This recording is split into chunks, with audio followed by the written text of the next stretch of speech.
জানিস আমাদের সময় আমরা এটা করেছিলাম, আমাদের সময় আমরা এমন করিনি তোদের মতো, আমাদের সময় আমরা হ্যান করিনি তোদের মতো, আমাদের সময় আমরা ত্যান করিনি তোদের মতো, আমরা অনেক সংসার করেছি, অনেক কষ্টের সংসার করেছি, অনেক কষ্টে বাচ্চা কাচ্চা লালন পালন করেছি, এগুলোই বলবে।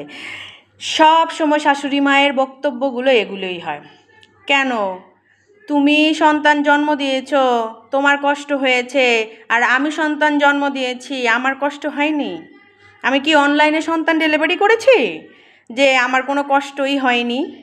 হুম, এ কেমন কথা?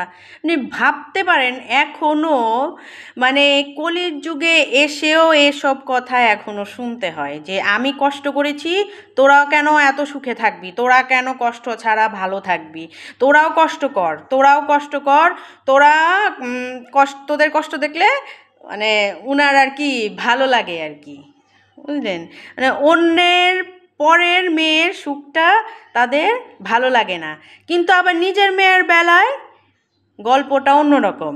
নিজের মেয়ের বেলায় আমার নিজের মেয়ে কত কষ্ট, আমার নিজের মেয়ে কত কষ্ট করে, বাবা রে বাবা, আর আমাদের বউদের দেখো কোনো কষ্টই নয়, আরামের জীবন, আরাম, খালি আরাম করে, আর আমার মেয়ে কত কষ্ট করে, বাবা রে বাবা।